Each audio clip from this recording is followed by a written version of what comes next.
Week 7 latest low for Louisville after loss to Boston College. Is this a great time to be a Louisville fan or what? The athletics director who built your program from the ground up and shoehorned it into the ACC has been ushered out after yet another scandal.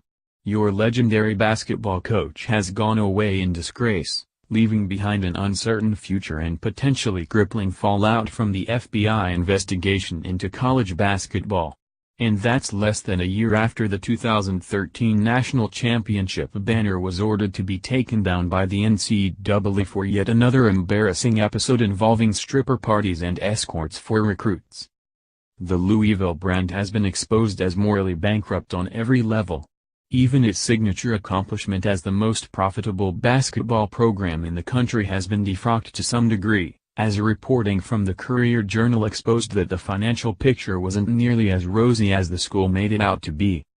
You know things are bad in Louisville when Bobby Petrino is the honorable, steady hand in your athletic department. Actually, check that.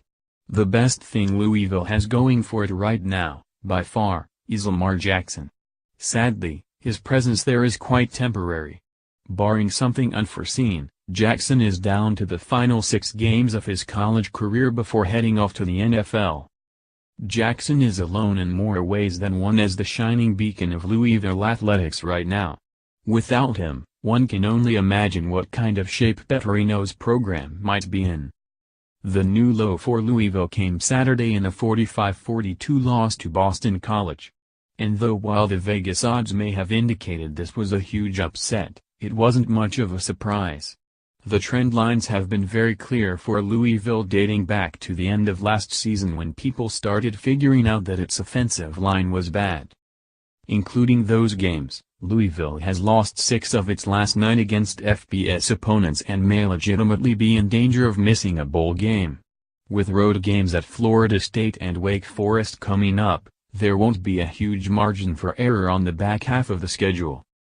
That is almost unthinkable with a generational talent at quarterback like Jackson, who is toiling in anonymity this year despite rolling up more than 3,000 years of total offense and remaining on pace to surpass his total last year of 5,113 when he won the Heisman. For so many years, the worry with Petrino was whether he would jump ship at the first opportunity, which is why a massive buyout was built into his contract when Louisville took him back in 2014.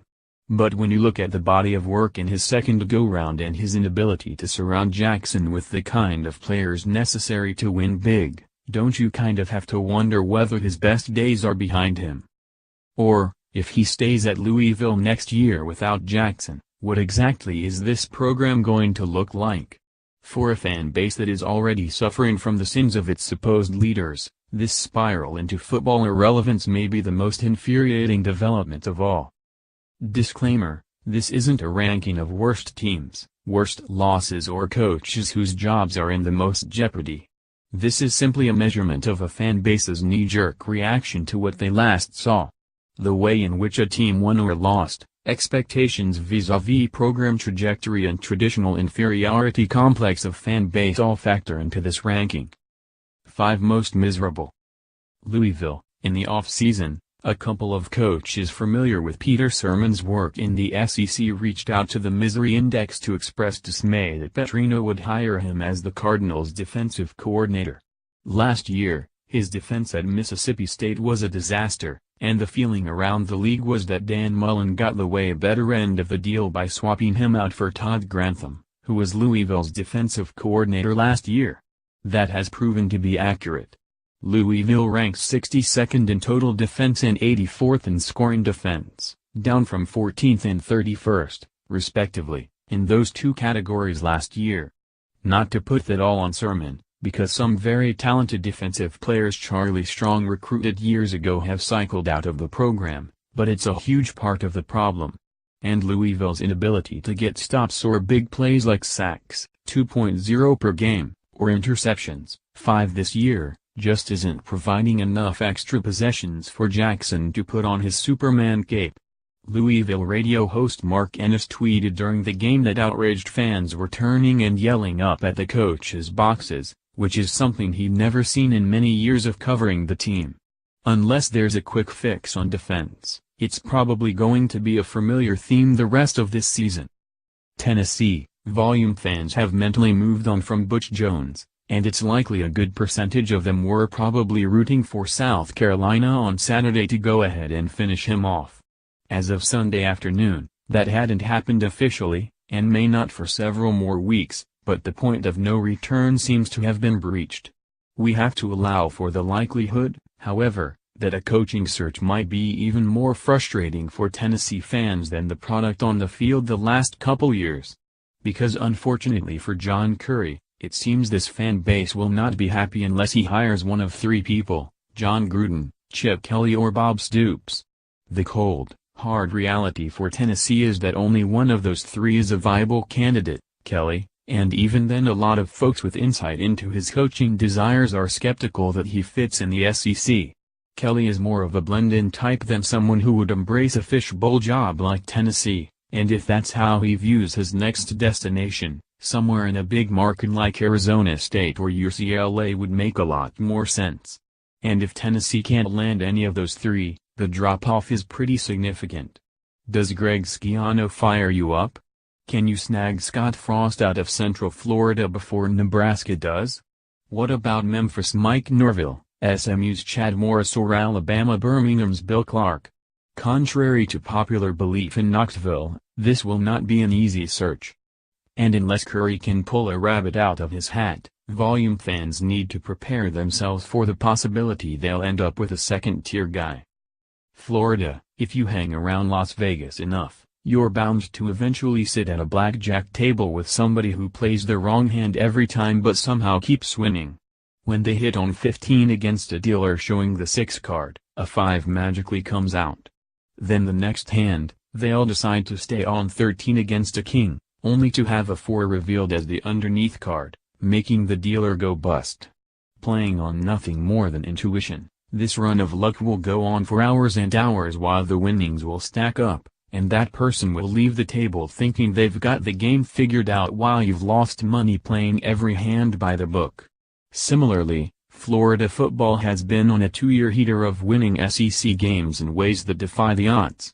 But unlike someone with dinner reservations and show tickets, Jim McElwain can't just get up and cash in his chips. He's got to keep trying to win with smoke and mirrors on offense, and that's eventually a recipe for disaster. Ironically, Texas A&M kind of did to Florida on Saturday in a 1917 win what Florida has done to a bunch of teams. The Gators had more yards, 371-263, more first downs, 17-10, and didn't allow a touchdown in the fourth quarter. But they lost the game because Texas A&M did just enough, stringing together field goals on 3 straight possessions late, including a 32-yard game winner set up by a 43-yard Christian Kirk punt return. So after McElwain started 16-5 against SEC teams, while the eye test suggested the record should be something closer to .500, things appear to be evening out. Florida has lost close home games in consecutive weeks against LSU and Texas A&M and will probably have to either win at South Carolina or beat Florida State to eke out 6 wins. The prospect of Florida actually missing a bowl game is real, and the last time that happened in 2013, Will Muschamp was shown the door 1 year later. As Gainesville columnist Pat Dooley wrote, Florida 13-11 against legitimate competition, excluding payday games, since quarterback Will Grier was suspended mid-2015. The alarm has been sounded in Gainesville. Clemson, the high of winning a national title only lasts as long as the next loss, as the Tigers reached the kind of rarefied air where they're just not supposed to throw stink bombs. Given the opponent and the way Clemson played, losing at Syracuse was arguably the program's most pedestrian performance since November 19, 2011 when it got blown out by an 8-5 NC State team. Is it time to panic? Probably not.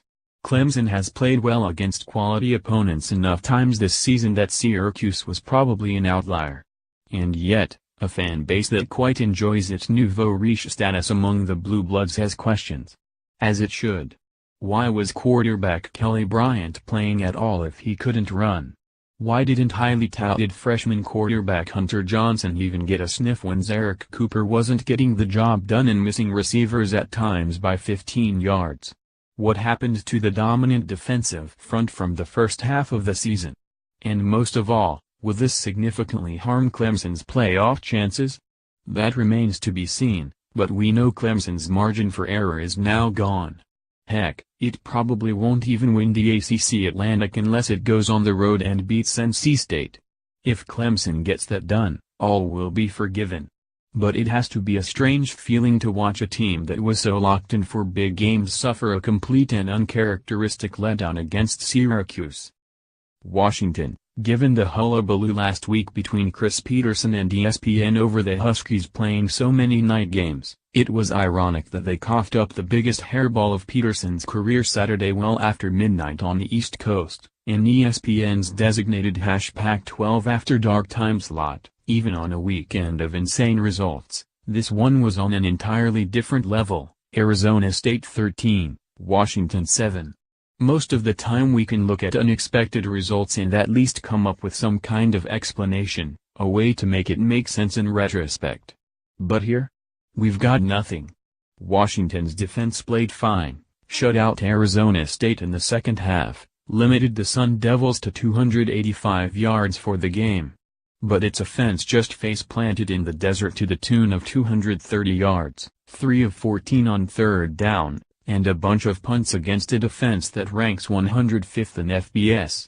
The Huskies didn't turn the ball over, didn't commit a bunch of penalties. They missed 2 short field goals, but that's been a problem all year. The bottom line is they just didn't get anything done, and now a program that made the college football playoff last season has lost all benefit of the doubt going forward.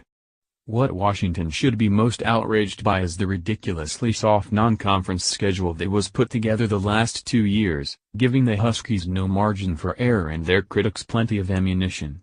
Stuff happens during the season, and it's hard to be perfect. But Washington kind of needed to be perfect this year, and now even if the Huskies do get their act together, most of us probably won't bother staying awake to see it. Images from Week 7 in college football. Miserable, but not quite miserable enough. Kansas, okay, we get it, Kansas. You've been really bad. You remain really bad.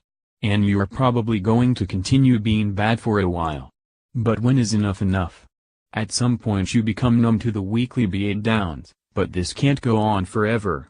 Kansas lost 45-0 to Iowa State and had 106 yards of offense, 5 first downs and 2 turnovers. And that's coming off a bye week, which was very much needed because the Jayhawks had just gotten beat 65-19 by Texas Tech.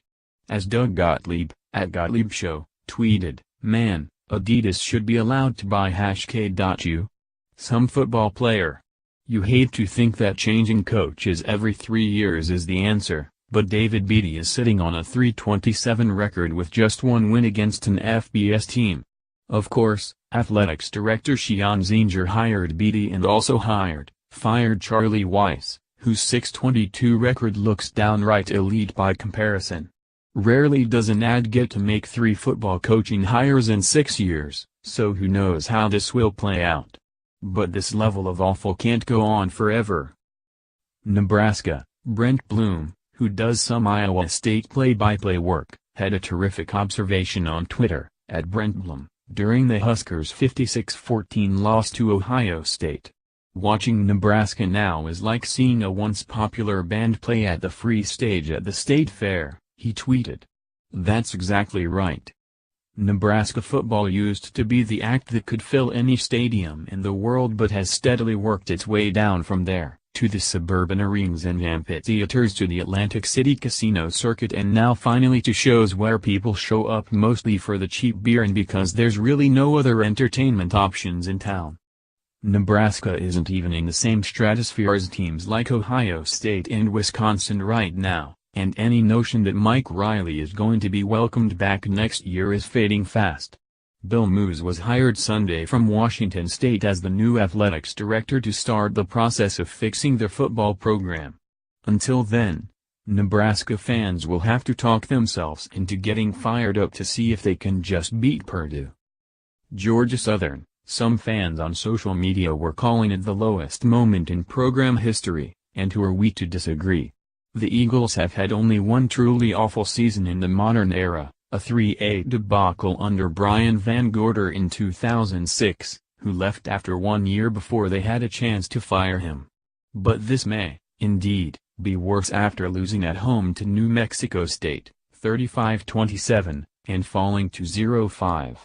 To make matters worse, New Mexico State didn't even have star running back Larry Rose 3 available, but still rolled up 491 yards of offense. Second-year coach Tyson Summers already got one reprieve last year, when the athletics director had to issue a statement of support after his 5-7 debut season. There might be a revolt in Statesboro if that happens again. Houston, easily the most out-of-nowhere score on Saturday, well, maybe if you count Washington-Arizona State finishing on Sunday, was Houston losing to Tulsa, 45-17. The Cougars, the self-proclaimed flagship of any conference they've ever been in, got absolutely curb-stomped by a Tulsa team that came into the game 1-5 and had lost to Tulane by 34 points just a week earlier. So what happened? Nothing, other than Houston just got whipped, which will probably not please 10-win Tillman Fertitta, the mega booster who, upon hiring Major Applewhite last December, gleefully reminded people that Houston was the kind of program that would fire coaches for only winning 8 games. Georgia Tech, is there some kind of black magic ritual Paul Johnson can perform to reverse the bad karma?